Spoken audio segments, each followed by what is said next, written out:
Good morning students. हमने 3 points cover कर लिए थे।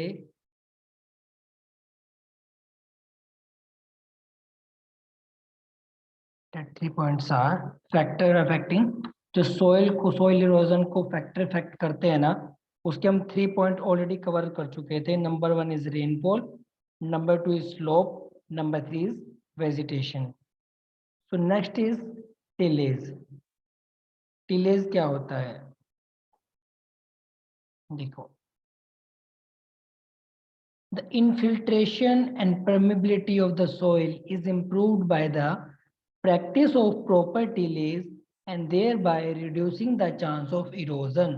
But excess tilling exposed to the soil to erosion, especially by wind.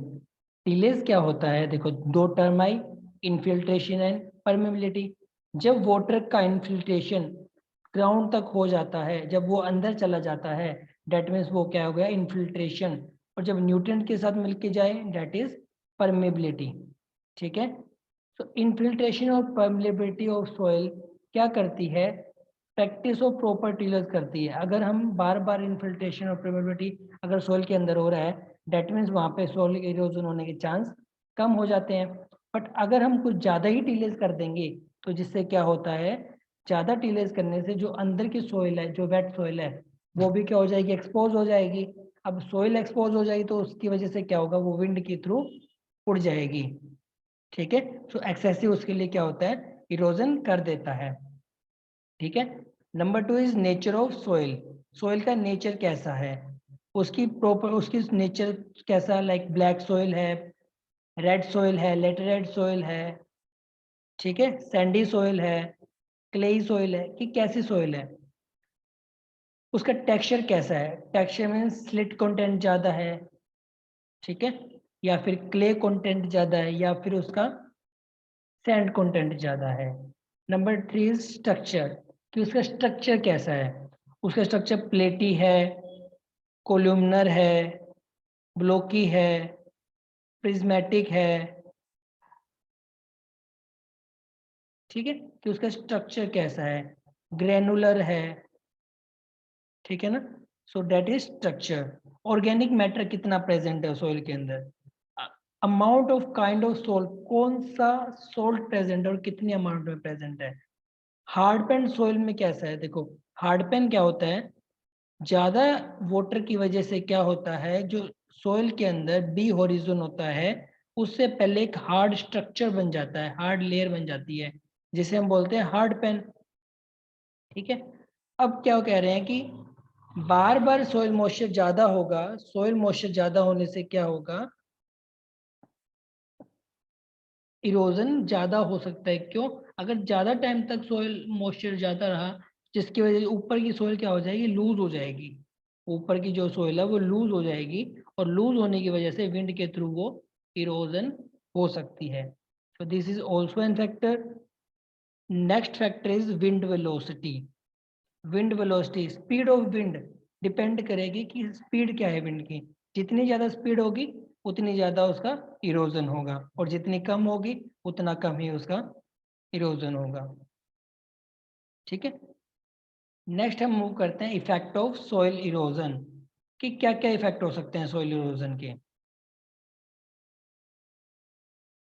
So loss of fertile top layer.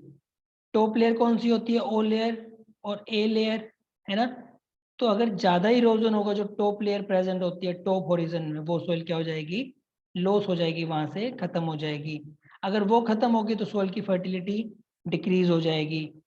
Water का underground जो water है उसका level क्या हो जाएगा, लो हो जाएगा, और सोइल मॉइस्चर क्या हो जाएगा, डिक्रीज हो जाएगा, अगर सोइल इरोजन हो गई तो। Next is drying of vegetation and extension of arid land. Arid land ज्यादा हो जाएगी, जमीनें सूख जाएंगी, वेजिटेशन सूख जाएगी, जिसकी वजह से ड्रोट और फ्लड आएंगे। ठीक है। सो ये इफेक्ट्स हैं किसके, सोइल इरोजन के। नेक्स्ट हम मूव करते हैं, नेक्स्ट इज वाटर इरोजन। ठीक है। अब टाइप ऑफ इरोजन में सबसे पहले आता है वाटर इरोजन। तो देखिए हम करते हैं स्टार्ट। वाटर इरोजन, कुछ पार्ट्स हैं. Number 1 is splash erosion. देखो, this type of erosion occur when the falling drops, raindrops splash on the soil and beat the bare soil into flowing mud. देखो क्या होता है, जब रेनफॉल होती है तो यहाँ पे जो बारिश की बूंदें पड़ती हैं और यहाँ पे प्लांट होता है. ठीक है, तो जिसकी वजह जब ये स्ट्राइक करती है लैंड पे, तो यहाँ से जो मिट्टी होती है वो उड़ जाती है, उड़ के इन प्लांट्स पे आ जाती है. और जब विंड चलती है ये मिट्टी सूख जाती है, तो वो सॉइल वहां से इरोजन हो जाती है. That is called splash erosion. ठीक है. Next is sheet erosion. Sheet erosion क्या होता है, ऊपर वाली लेयर का कंप्लीट रिमूवल हो जाना. लाइक अगर वहां पे हमारे पास फ्लड आ गई है, फ्लड कुछ ज्यादा ही आ गई है, तो ऊपर वाली लेयर कंप्लीट पानी के साथ बह जाएगी, जो पूरी की पूरी एक शीट ही रिमूव हो गई. This is called sheet erosion. और this is the most dangerous type of erosion for the land. ठीक है.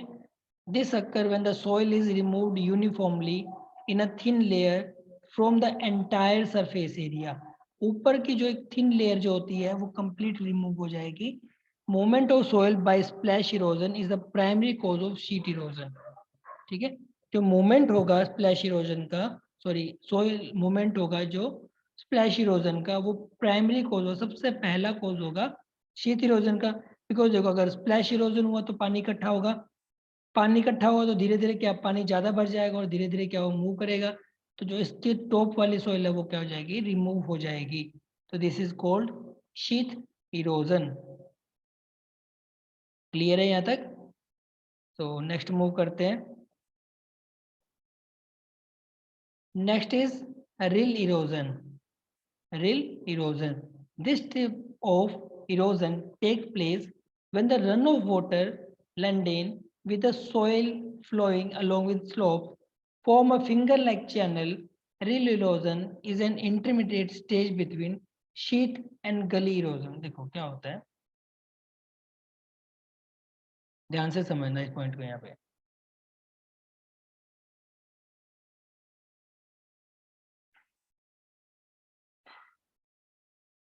देखो, ये हमारी सोइल थी. ठीक है, इसके ऊपर शीत इरोजन हुआ था. शीत इरोजन हुआ तो वो जब आगे लैंड से मूव करेगी, खाली लैंड से मूव करेगी, तो उसमें एक छोटी सी नाली लाइक स्ट्रक्चर बना देगी, छोटी सी नाली लाइक स्ट्रक्चर बना देगी, जिससे पानी आगे मूव करेगा, है ना. नाली लाइक स्ट्रक्चर बना दी, फिर वो ज्यादा आगे और बड़ी हो जाएगी. बड़ी होके वो क्या कर देगी, पूरे की पूरी एक गली टाइप बड़ी नाली लाइक स्ट्रक्चर बना देगी. सो ये तो हो गया शीत इरोजन. ये जो पतली नाली बनी है इसे हमने बोल दिया रिल इरोजन. और जो ये बड़ी नाली बन गई, मतलब बीच में से सारी मिट्टी अगर रिमूव हो रही है, that is called gully erosion. ठीक है. सो रिल इरोजन क्या है, किसके बीच की स्टेज है, डेट इज ऑफ शीत इरोजन और ऑफ गली इरोजन. गली इरोजन और शीत इरोजन के बीच की स्टेज है कौन सी, रिल इरोजन. ठीक है. नेक्स्ट इज गली इरोजन. गली इरोजन मैंने बता दिया कि जब रन ऑफ इंक्रीज हो जाएगा तो वेलोसिटी उसकी इंक्रीज हो जाएगी, तो जो स्लोप बनेगा वो क्या हो जाएगा, ज्यादा हो जाएगा, एनलार्ज हो जाएगा. एनलार्ज होके क्या बना देगा, गली बना देगा. ठीक है. At an advance gullies result in ravine. Then अगर गिलीज क्या करती हैं और बड़ी हो जाती हैं आगे चल के, और देन क्या बना देती हैं, वो रेवाइन बना देती हैं, रिवर लाइक बना देती हैं, तो उसे हम बोल देते हैं रेवाइन इरोजन. ठीक है, जो कि 50 टू 100 फीट डीप बन जाती है. 50 टू 100 डीप. देखो देखो, यहाँ थोड़ा थोड़ा पानी आया था तो कम डीप होगा, यहाँ ज्यादा पानी होगा और भी ज्यादा डीप हो जाएगा. अब रिवाइन क्या होता है, बहुत ज्यादा चौड़ा हो जाता है और बहुत ज्यादा डीप हो जाता है, बिकॉज उसके साथ की सारी मिट्टी आगे जा चुकी होती है. तो इसकी अगर डेप्थ की बात करें रिवाइन और इरोजन की, that is 50 to 100 feet deep. In India ravine cover about 10 million hectare. 10 million hectare पे क्या हो चुका है, रिवाइन इरोजन हो चुका है. ठीक है, तो ये बात आप ध्यान रखना. सो हम नेक्स्ट मूव करते हैं.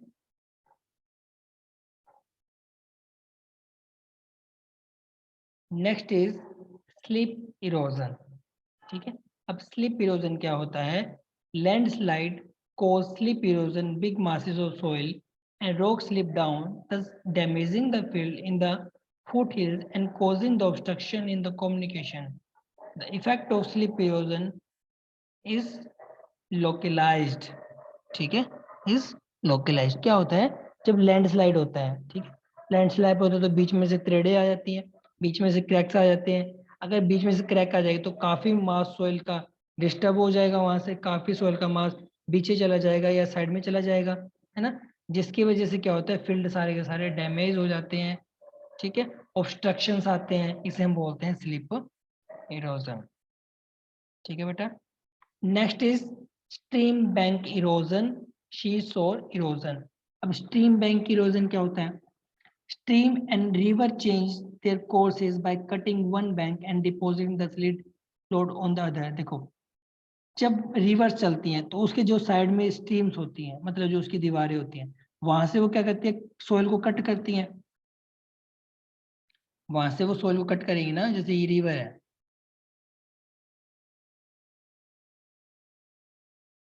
One second.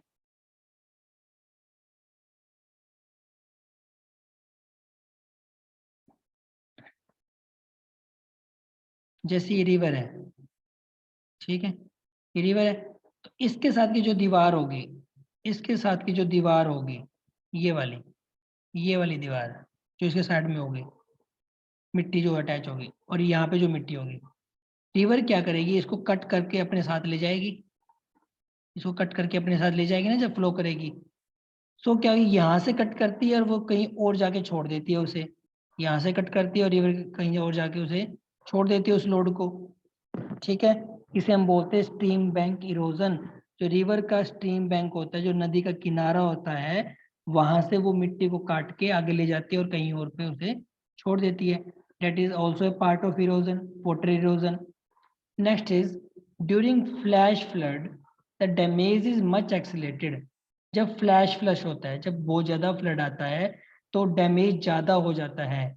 For example, the Kosi river in the Bihar is reported to have changed its course westward by 100 kilometre within the last 100 year. जो कोसी रिवर है उसका जो वेस्ट वर्ड है, उसका जो वेस्ट साइड है, वो क्या हो रहा है, 100 किलोमीटर चौड़ा तक हो चुका है. ठीक है, due to the flash flood और ड्यू टू द इरोजन. ठीक है, सो जो फ्लैश फ्लड होती है बहुत ज्यादा क्या करती है, नुकसान करती है, बहुत ज्यादा डैमेज करती है. किसके रिगार्डिंग? सॉइल इरोजन के रिगार्डिंग. ठीक है, लास्ट इज शी शोर इरोजन. शी शोर इरोजन क्या होता है? देखो, शी शोर इरोजन क्या होता है? This type of erosion is caused by striking action of strong waves. जब स्ट्रॉन्ग वेव्स आती है सी के अंदर, ठीक है, तो वो जो उसके अंदर चट्टानें होती हैं, जो उसके अंदर रॉक्स होती है सी के अंदर, उनसे टकराती है. उनसे टकराएगी तो वहां पे क्या होगा, वेदरिंग होगी, वेदरिंग से उसकी इरोजन होगी, है ना. तो ये होते हैं सी शोर इरोजन. ठीक है, तो यहाँ तक ये हमारा क्लियर हो गया, यहाँ तक वाटर इरोजन का पार्ट. नेक्स्ट हम मूव करते हैं विंड इरोजन. विंड इरोजन क्या होता है? मोस्टली एरिड प्लेस पे होता है, जहाँ पे मिट्टी सूखी होती है. ठीक है, so wind erosion is a major problem in Rajasthan, because Rajasthan की मिट्टी कैसी है, सैंडी मिट्टी है. दैट मीन्स उसका जो पार्टिकल जो है, उसका जो वेट है वो बहुत ज्यादा कम है. वेट कम होने की वजह से वो वाटर को होल्ड ही नहीं कर पाता, है ना. तो क्या होता है, वहां पे विंड इरोजन सबसे ज्यादा होता है, बिकॉज वहां का क्लाइमेट क्या है, सूखा है, मतलब क्या है, ड्राई है. नेक्स्ट हम मूव करते हैं type of wind erosion. 3 type है इसके. नंबर 1 क्या है?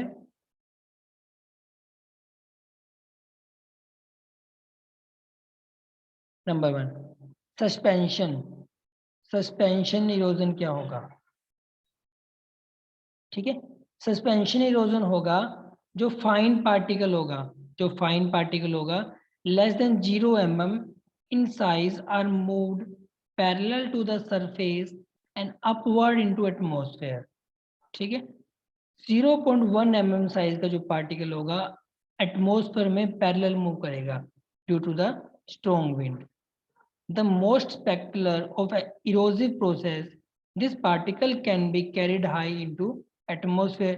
ये जो पार्टिकल होंगे बहुत ज्यादा हाई अमाउंट में होंगे, कहाँ पे, एटमॉस्फेयर के अंदर।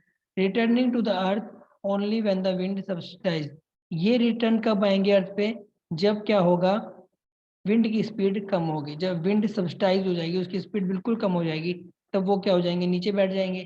ठीक है, तो वहां से तो इरोड हो गए ना, और कहीं और पे जाके इकट्ठा हो जाते हैं, that is because of suspension. ठीक है बेटा, नेक्स्ट हम मूव करते हैं। Next is saltation. अब सॉल्टेशन क्या है, movement of particle by A series of short bounce along the surface of ground and disloading addition particle and each impact the bouncing particle raising in the size from 0 mm to 0.5 mm usually remain within the 30 centimeter of surface। Surface के 30 centimetre तक क्या होते हैं, जो particle bounce करते रहते हैं air की वजह से, वहां से उनका इरोजन होना, कि एयर के साथ कुछ पार्टिकल आए सोइल के, वो बाउंस करेंगे सोइल पे, और वहां से बाउंस करके वहां से मिट्टी का इरोजन कर देंगे। और ऐसा जो प्रोसेस होता है, ऐसे जो इरोजन होता है due to the wind, that is of 50 to 90%। ठीक है, next is soil creep. Soil creep क्या होता है, the rolling and sliding of larger soil. क्या होता है, जो लार्जर सॉइल होते हैं, अब एयर चलेगी, विंड चलेगी, तो वो भी तो मूव करेंगे, है ना, तो वो मूव करेंगे तो क्या होगा, ग्राउंड सरफेस के साथ, तो ऐसे जो मूवमेंट होगी उनका भी बाउंसिंग और सोल्टिंग पार्टिकल क्या हो जाएगा, रिमूव हो जाएंगे, जो हमने ऊपर पढ़ लिया। Soil creep can move particle ranging, जो सॉइल क्रीप होते हैं वो क्या करते हैं, 0.5 to 0.mm, इनका डायमीटर 1 mm से तक होता है, ऐसे पार्टिकल को मूवमेंट कर देता है, किसके साथ, विंड के साथ। और ऐसा जो इरोजन होता है दैट इज 5 to 25%। ठीक है, तो यहाँ पे हमारा सॉइल इरोजन और विंड इरोजन कंप्लीट हो जाता है। ठीक है ना, नेक्स्ट हम मूव करते हैं cause of soil erosion in India. देखो, अगर सॉइल इरोजन होगा तो सबसे पहला कोज क्या होगा, रेनफॉल होगी, फ्लडिंग होगा। ठीक है, नंबर 2 रिवर्स एंड स्ट्रीम क्या हो जाएंगी, रिवर्स एंड स्ट्रीम क्या हो जाएंगी, चौड़ी हो जाएंगी। ठीक है, दूसरा हाई विंड, विंड क्या होगी, ज्यादा चलेगी। तीसरा क्या होगा, ओवर ग्रेजिंग हो जाएगी, ओवर स्ट्रोकिंग हो जाएगी, टिलेज प्रैक्टिसेस ज्यादा करनी पड़ेंगी। ठीक है, डिफोरेस्टेशन हो जाएगा, पेड़ वगैरह सारे उड़ जाए, खत्म हो जाएंगे, वेजिटेशन रिड्यूस हो जाएगा, अर्बनाइजेशन हो जाएगा। ठीक है, next is mass movement of soil structure, जो ऊपर का सारा सोइल का मूवमेंट है वो हो जाएगा। ओवरग्रेजिंग क्या होता है, in India number of domestic animal cattle highest in the world and cattle freely graze to open land. ठीक है, इंडिया में क्या होता है, जो डोमेस्टिक एरिया एनिमल्स ज्यादा अमाउंट में है, जिसकी वजह से क्या होता है, वो ज्यादा अमाउंट में चरती हैं, जिसकी वजह से क्या होता है, वेजिटेशन धीरे धीरे खत्म हो रही है, वहाँ की सोइल क्या हो जाएगी, ड्राई हो जाएगी, जिसकी वजह से इरोजन हो सकता है। बेड फार्मिंग टेक्निक, लोगों की फार्मिंग टेक्निक गलत है, जिसकी वजह से इरोजन होता है।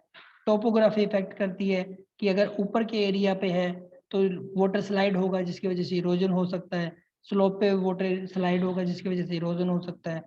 ठीक है, so these are the some cause of soil erosion।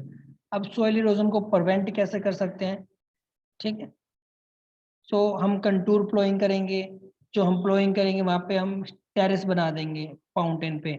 ठीक है, स्टेयर्स लाइक स्ट्रक्चर बना देंगे, अगर स्टेयर बना देंगे जिससे वाटर डायरेक्टली नीचे नहीं आ पाएगा, और क्या होगा, जिसकी वजह से इरोजन नहीं होगा।